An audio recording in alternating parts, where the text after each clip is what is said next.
주여, 오늘도 우리에게 주시는 진리의 말씀 앞에 섭니다. 진리의 말씀을 우리에게 보이사 이 시간 스데반이 부활의 그 주님을 바라보며 그 얼굴이 변화되었던 것처럼 오늘도 우리의 속사람이, 우리 안에 어둠이 몰아가고 주의 빛으로 채워지는 복된 시간 되게 도와 주시옵소서. 주께 부탁드리며 살아계신 예수님의 이름으로 기도합니다. 아멘. 저와 여러분들이 지금 코로나19 이 코비드-19 이 팬데믹 사태를 겪어보면서 분명하게 배우는 게 하나 있어요. 그게 뭐냐면 눈에 보이지 않아요.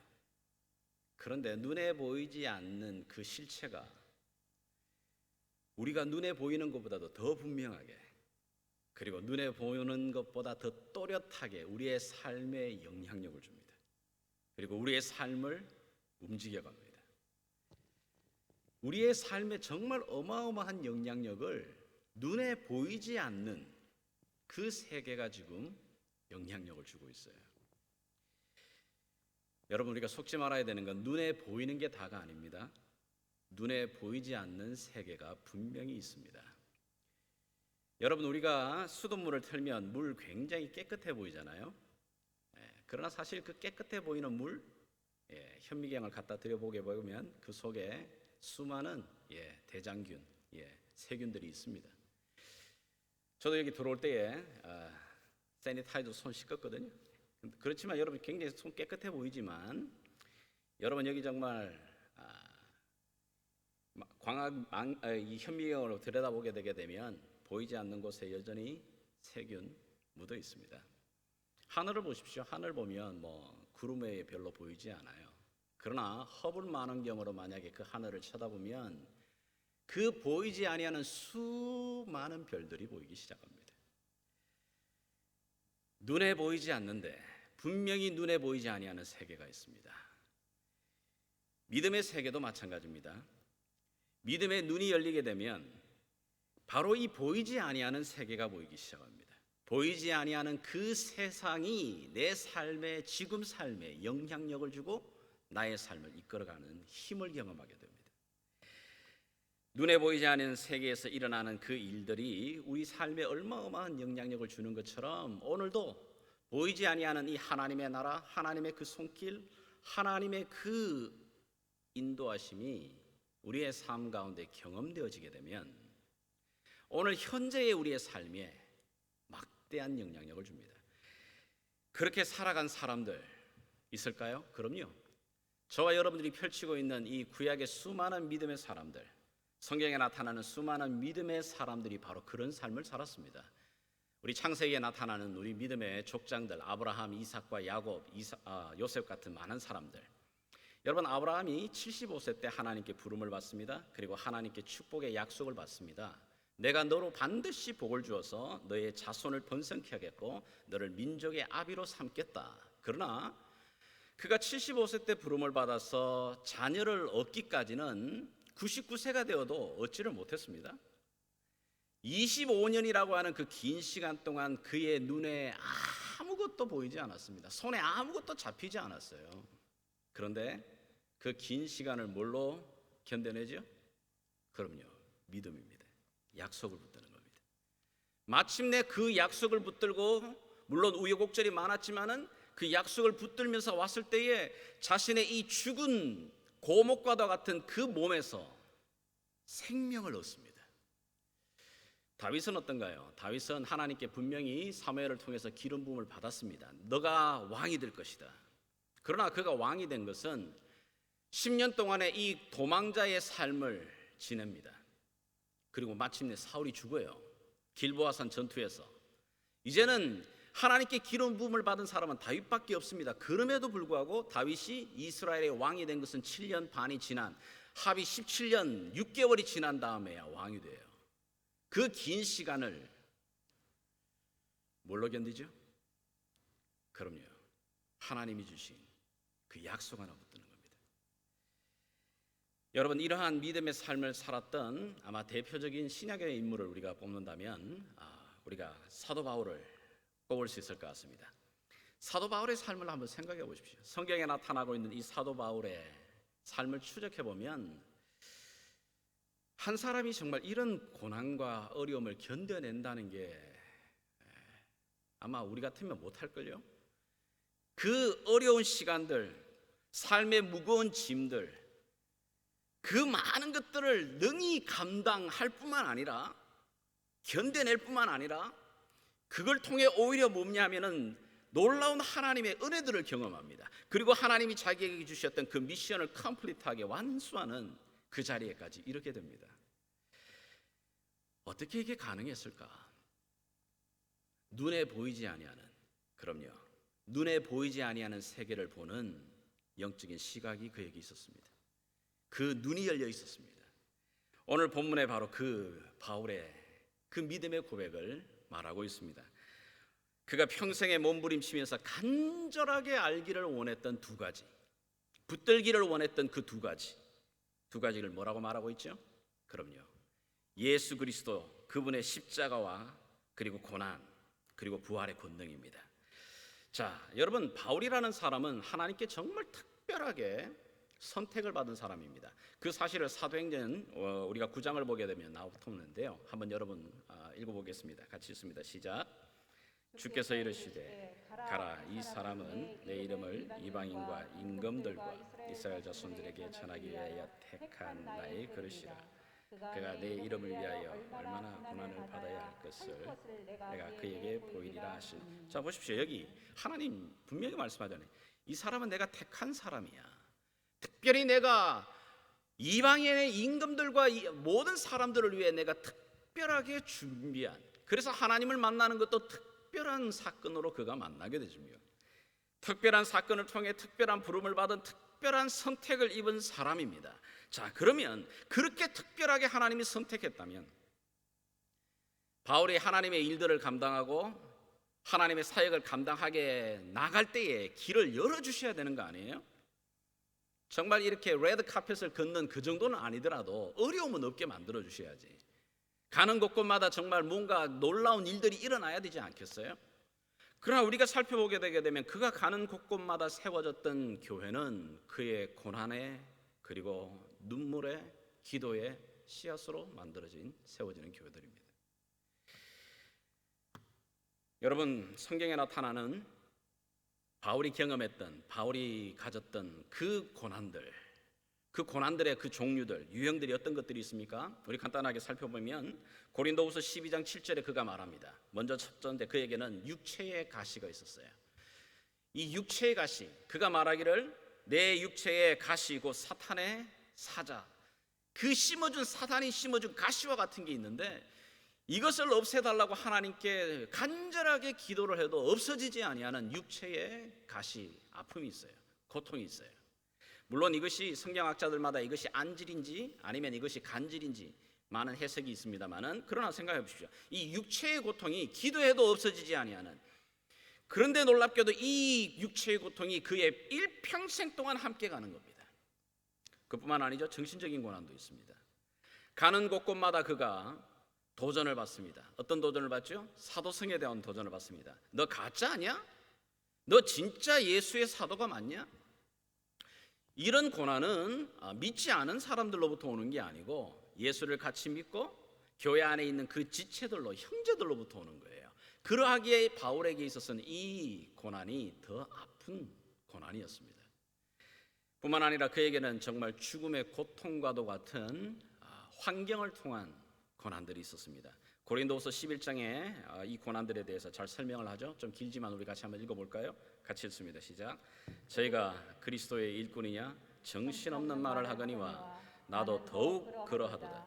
내가 수고를 넘치도록 하고 옥에 갇히기도 더 많이 하고 매도 수없이 맞고 여러 번 죽을 뻔하였으니 유대인들에게 40에 하나 감한매를 5번이나 맞았으며 3번 태장으로 맞고 1번 돌로 맞고 3번 파선하고 1주야를 깊은 바다에서 지냈으며 여러 번 여행하면서 강의 위험과 강도의 위험과 동족의 위험과 이방인의 위험과 시내의 위험과 광야의 위험과 바다의 위험과 거짓 형제 중에 위험을 당하고 또 수고하며 애쓰고 여러 번 자지 못하고 줄이며 목마르며 여러 번 굶고 춥고 헐벗으노라. 여러분, 이 수많은 환경을 통한 고난, 고통, 그의 사역에 멈춘 적이 없어요. 그런데 바울은 이러한 육체적인 죽음의 환경에서 오는 고난보다도 더 그의 심령을 누르는 게 있었다고 말합니다. 그 다음 구절에 뭐라고 말하냐면 이 외의 일을 고사하고 오히려 날마다 내 속에 눌리는 이 압박감, 이 어려움이 있었는데 그게 뭐냐면 모든 교회를 위하여 염려하는 것이라. 하나님의 은혜로 자신의 고통과 자신의 그 고난을 통해 세워졌습니다, 교회가. 그런데 들려지는 소식들이 뭐냐 하면 그 연약한 교회가 주변으로부터 오는 그 고난과 핍박 속에 흔들리고 있다라는 소식을 들을 때마다 그의 마음이 눌리는 겁니다. 부지런히 제자 훈련을 통해서 예수의 제자로 세워놨는데 그 사람이 세상 속에서 다시 흔들리면서 세상으로 돌아가고 있다라고 하는 이야기를 들을 때 그의 마음이 눌리는 겁니다. 교회가 핍박을 얻어서 교회가 깨어지고 있다라고 하는 소식을 들을 때마다 그의 심령에 눌림을 당하고 있는 겁니다. 이 고통이야말로 날마다 내 안에 이 눌림이 있다고 그가 고백하는 거예요. 더욱이 사도행전 23장 12절을 보면 이 복음을 전하는 그리고 유대교회에서 돌아서 버린 이 바울을 죽이겠다고 결사대가 결정됩니다. 테러리스트가 그것도 한 명이 아니라 40명이 이 바울을 죽이기까지는 내가 먹지도 자지도 않겠다라고 결정하고 결사하는 테러리스트들이 40명이 생깁니다. 여러분, 한 명만 진짜 마음 먹고 나를 죽이겠다고 쫓아오는 사람이 있다고 생각해 보십시오. 그게 얼마나 두려운 일인데요. 어느 곳을 가든지 바울을 기회만 되면 죽이겠다고 결정하고 있는 사람들이 40명이 기다리고 있는 거예요.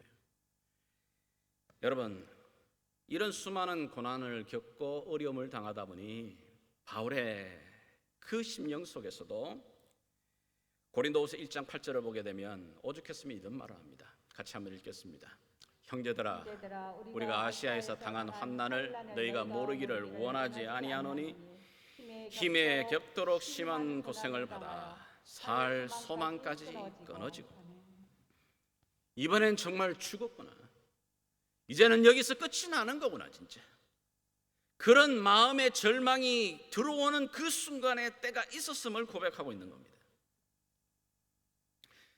우리가 살펴보는 대로 바울이 경험했던 그 고난들, 그 고통들, 근데 놀랍지요. 그 압박감 속에서도 바울이 꺾이지 않습니다. 포기하지 않습니다. 그 외부의 압력을 이겨내는 힘, 여러분 이게 능력 아니겠어요? 도대체 그렇다면 그 고난을 뚫고 나가서 날마다 매일매일마다 하나님이 부어주시는 부활의 그 권능을 경험했던 그 아침을 맞이할 수 있었던 그 이유가 뭘까요? 바울은 말합니다. 예수 그리스도의 그 십자가의 고난, 그리고 또 하나 부활의 권능을 내가 매일매일마다 알기를 원하고 경험하기를 원한다 말하는 거예요. 여러분, 사람이 살아가면서 중요한 것이 많이 있겠지만 특별히 요즘같이 21세기 혼돈의 시대 속에서 중요한 것 중에 하나가 뭐냐면 세상을 바라보고 사물을 바라보는 분명한 관이 필요합니다. perspective, viewpoint라고 하는 세계관. 내가 세상을 지금 어떻게 보고 있느냐라고 하는 이 세계관, 그리고 내가 사물, 물질을 어떻게 보고 있느냐라고 하는 것, 내가 이성을 어떻게 보고 있느냐, 뭐 여러 가지들, 내 인생을 어떻게 바라보느냐, 내가 가지고 있는 이 세계관에 따라서 내 삶의 해석이 달라지고 뉴스를 봐도 뉴스의 해석이 달라지게 됩니다. 굉장히 중요하죠. 어떤 시각에 이 안경을 끼느냐에 따라서 지금 삶에 일어나고 있는 이 상황들을 전혀 다르게 해석하기도 합니다. 그러하기 때문에 사람의 이 바라보는 관, 퍼스펙티브라고 하는 건 굉장히 중요합니다.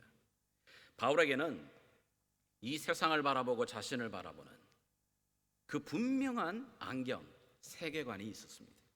바로 그것이 뭐라고 하냐면 두 개의 안경을 말하고 있는 거예요. 첫 번째가 바로 예수 그리스도의 그 십자가의 안경을 가지고 있는 겁니다. 여러분, 십자가라고 하는 것은 좀 쉽게 말하게 되면 우리가 세상을 바라보고 우리를 바라보도록 만드는 안경과도 같습니다.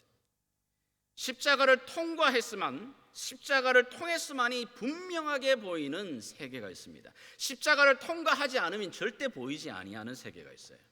그게 뭐죠? 첫 번째는 십자가를 통해서만이 내 죄가 얼마나 심각한지, 내 죄가 얼마나 큰 건지를 보게 됩니다. 여러분, 십자가는 극형입니다. 십자가는 정말 가장 잔인한 죽음 가운데 하나예요. 그런데 놀랍게도 예수님이 그 십자가 위에 죽임을 당하셔요. 그런데 그 죽임당한 예수의 십자가를 통과하지 않으면, 그 안경을 통해서 세상을, 나를 바라보지 못하면, 마치, 그럼요, 우리가 볼 때 이 손을 보면 너무 깨끗하고 세균이 없는 것처럼 착각하는 것처럼, 나를 볼 때에 난 너무 괜찮은 사람이에요. 뿐만 아닙니다. 이 세상에 정말 수많은 나쁜 사람들을 내 그 기준과 잣대로 보게 되면 나는 너무너무 괜찮은 남자고 남편이고, 그럼요, 아빠이기도 해요. 내가 무슨 살인을 했나, 내가 간음을 했나, 내가 도둑질을 했나, 물론 내가 소소한 작은 잘못도 하고 죄도 버무리지만, 그거 다른 사람들과 저 나쁜 인간들과 비교해 보면 난 너무 괜찮은 사람이고, 나는 너무 깨끗한 사람이야. 법 없이도 살아가는 사람이야. 물론 나도 때때로 사람들로부터 돈을 이렇게 받기도 하지. 그러나 그건 나에게 주는 건 선물이고, 다른 사람에게 돈이 건네지면 그건 뇌물이에요. 여러분, 이 나를 그렇게 바라볼 때는 나는 너무너무 괜찮은, 그러나 여러분, 예수의 그 십자가를 통해서 나를 보게 되면 내 죄가 얼마나 무서운 건지, 하나님이 내 안에 있는 이 죄를 얼마나 징계하고 무섭게 다루시는지를 보게 됩니다. 이 내 죄를 도말하기 위해서 심지어 자신의 아들까지 십자가에 내어 던지며 크게 죽이시는 하나님을 보게 되는 거예요. 그와 동시에 십자가를 보게 되면 그 십자가 위에 펼쳐지고 있는 놀라운 하나님의 사랑이 동시에 보이기 시작합니다.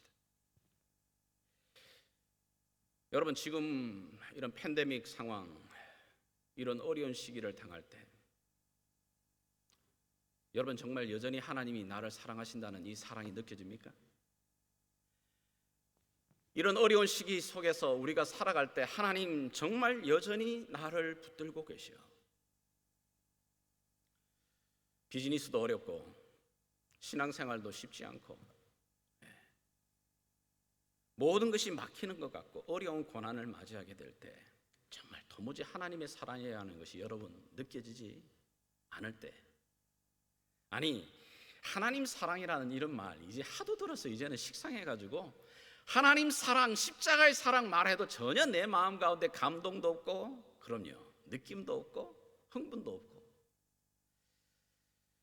만약에 그러하다면 오늘 우리는 빈손 들고 나가 다시 그 십자가 앞에 서야 되고 그 십자가를 붙들어야 됩니다. 왜냐? 그 십자가를 앞에 서게 될 때 나를 향하신 하나님의 사랑이 다시 보이기 시작합니다. 내가 너를 이처럼 사랑한다. 내 아들을 내어주기까지 내가 너를 이처럼 사랑한다라고 말씀하시는 게 바로 요한복음 3장 16절이 우리에게 말하고 있는 하나님의 사랑이에요. 그리고 말합니다. 너는 내 것이야. 내가 내 아들을 내어주기까지 사랑하는 너는 내 것이라고 말씀하시는 하나님의 사랑이 그 십자가 통과할 때 보여지기 시작하는 겁니다.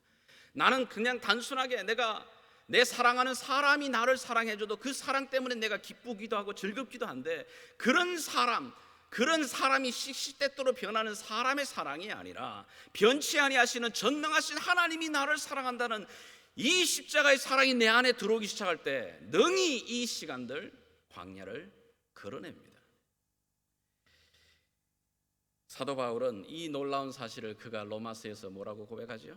그럼요, 이렇게 고백합니다. 내가 확신하노니 사망이나 생명이나 천사들이나 권세자들이나 현재일이나 장래일이나 능력이나 높음이나 기품이나 다른 아무 피조물이라도 우리를 우리 주 그리스도 예수 안에 있는 이 하나님의 사랑 안에서 끊을 수 없느니라. 아멘입니까? 그럼요. 이 사랑 때문에 내가 여전히 이 시간에 이 고난 앞에서도 내가 나아갈 수 있는 힘이, 소망이 그 십자가를 통과할 때 보여지기 시작하고 맛보게 됩니다. 그리고 이 십자가를 통해서 내 죄값을 치르기 위해 당하신 예수님의 그 희생, 그리고 예수님의 그 사랑을 경험해 본 사람은 현실의 내 삶에 주어지는 이 고난을 위기라고 생각하지 않습니다. 그 고난이 오히려 나를 살리시려고, 나를 회복시키시려고 하는 하나님의 기회로 보기 시작합니다.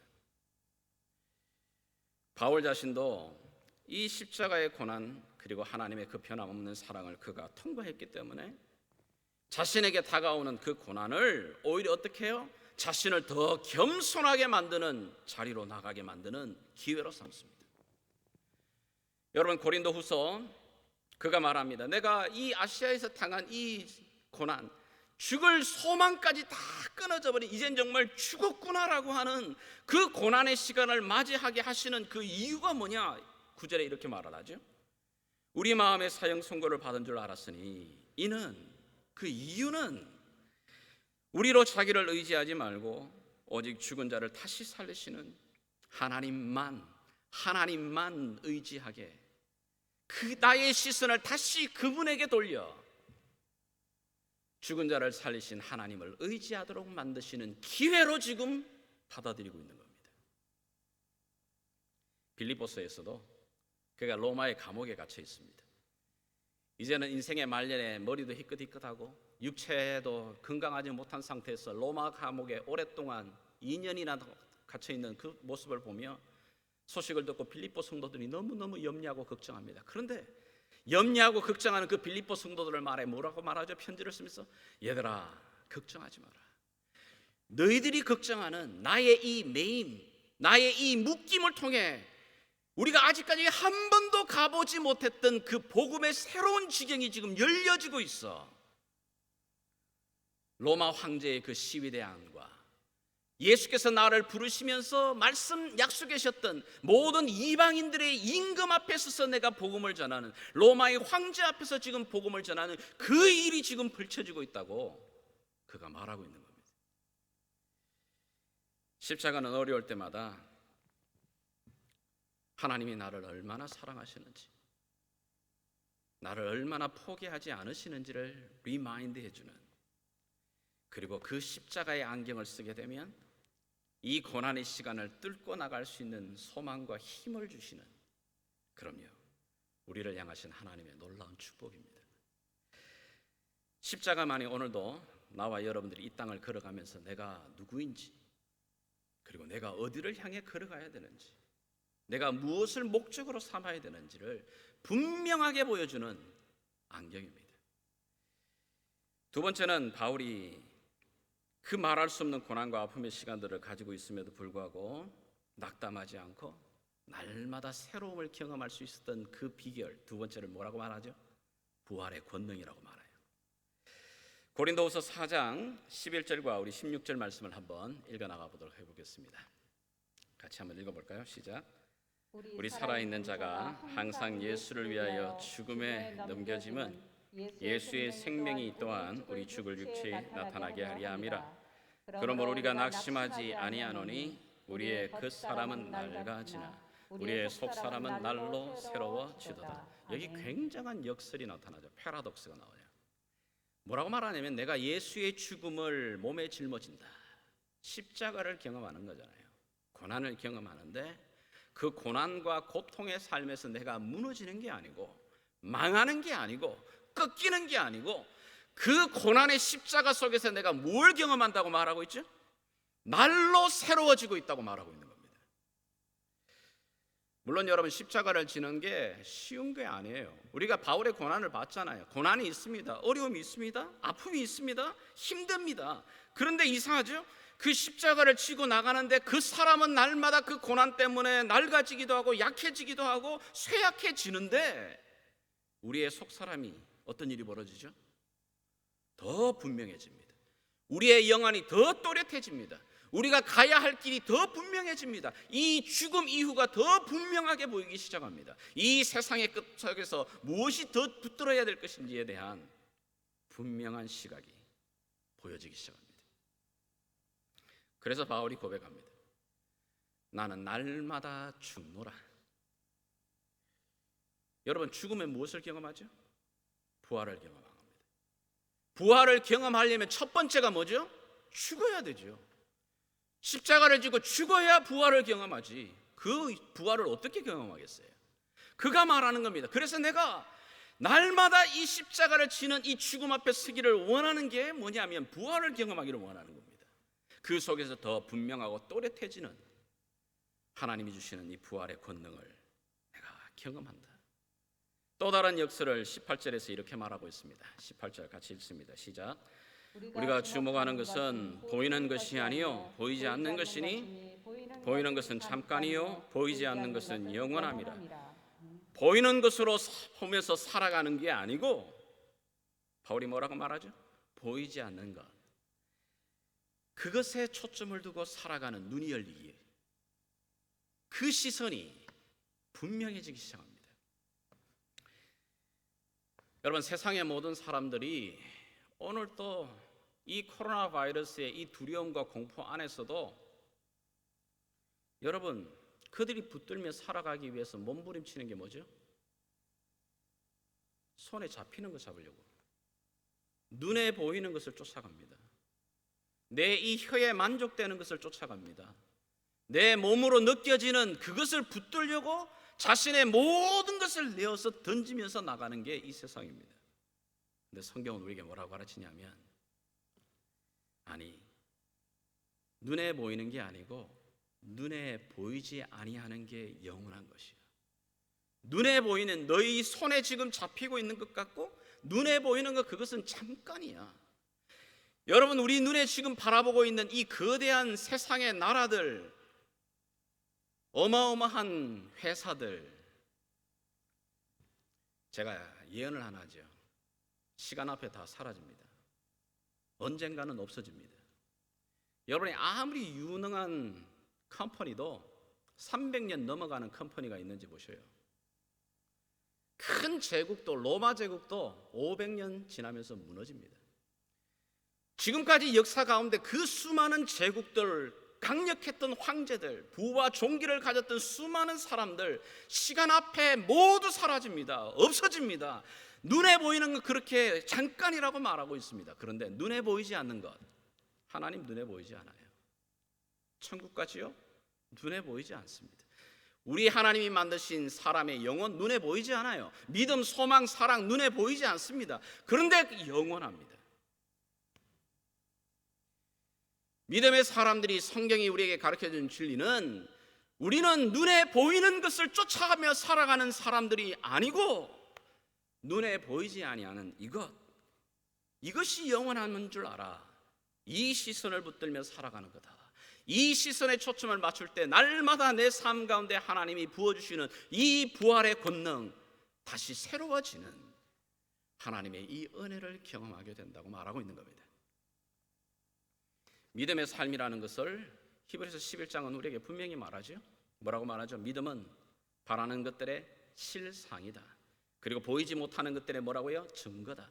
보지 못하는 것들을 붙들게 만드는 결과라고 말합니다. 그런데 우리의 믿음의 수많은 선진들이, 구름같이 허다한 우리의 믿음의 증인들이 바로 이 증거를, 이 결과를 얻으면서 그들이 믿음으로 살아갔다고 말하고 있는 겁니다.